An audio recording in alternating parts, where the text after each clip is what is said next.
Punong-puno nga ng inggit itong si Amy. Matapos yung mapansin itong si Yuan, nakasama nga niya ngunit hindi niya ito maramdaman physically. Ang isip nito at ang paningin ay wala sa kanya kundi nasa iba. Kung kaya't galit na galit siya, kinumprontan niya itong si Yuan. Subalit si Yuan ay hindi aamin. Ayaw din naman niya masaktan itong si Amy.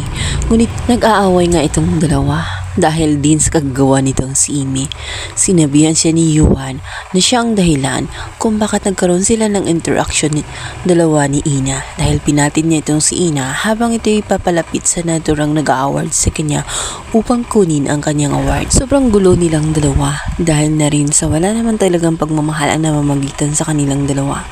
Lagi silang nagbabangayan, samantalang itong si Amy ay hindi mapayapa ang isip. Insecure na insecure siya sa mga malalagkit na tingin ni Yuan dito kay Ina. Yun ang bagay na kinainisan niya hanggang sa hindi napigilan ni Amy ang kanyang sarili.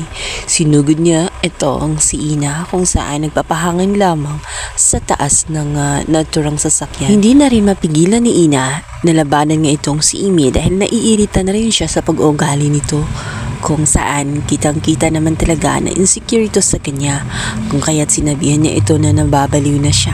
Masyado na siyang nag-hallucinate, masyado na siyang nag-iisip ng kung ano-ano, nag-overthink, samantalang wala naman siyang plano na agawin sa kanya itong si Yuan. Napapraning na nga siya, sinabihan na nga niya itong si Amy na maigi pumunta na siya sa mental hospital dahil baliw na nga siya at hindi na niya kayang kontrolin o tela ba kailangan na nga niya ng gamot para gumaling siya sa kanyang sakit na nararamdaman. Kulang na lamang ang gawin niya kay Yuan ay itali niya sa kanyang bag or gawin niya itong kitchen nang sa ganun walang ibang makahawak nito.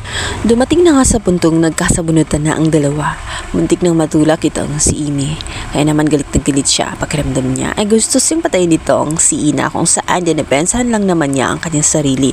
Kaya naman pinilit niyang hilain itong si Ina hanggang sa maotbalan si Ina at nahulog na nga siya sa naturang barko na kanilang sinasakyan. Nagkataon naman na naroon sa kabilang deck itong si Yuan at kitang-kita niya ang pagkahulog nga nitong si Ina.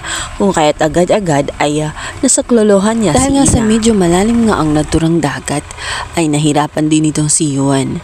Si Ina ay hindi marunong lumangoy. Maya-maya ay nakahanap na nga ng tiyempo itong si Yuan. Nakahanap siya ng baybayin at doon na nga niya dinala itong si Ina. Samantalang itong si Francis ay nag-aalala na ng husto matapos hindi na niya makita itong si Ina ng mga ilang oras.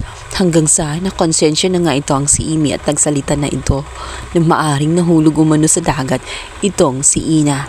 Kaya naman nagduda ngayon itong si Francis.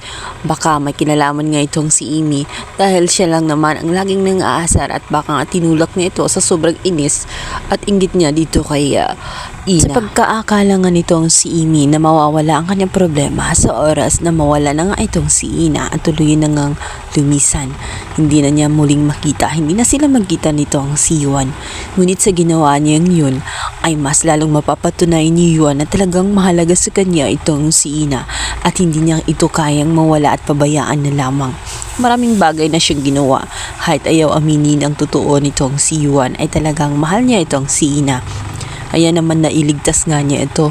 Dahil nga sa kagagawa ni Amy ay siya rin ang naging dahilan upang itulak niya palayo at mapunta ng tuluyan itong si Yuan dito kay Ina. Dahil sa pagkakataong yun, sa baybayin sila ay napadpad. Napagtanto-tanto nga nitong si Yuan na talagang mahal niya itong si Ina at dito na malaman nga ni Ina na talagang totoo ang mga hinala nitong si Amy na mahalaga siya sa kanya sapagkat kaya ni Yuan na isugal ang kanyang buhay alang-alang lamang sa kanyang kaligtasan.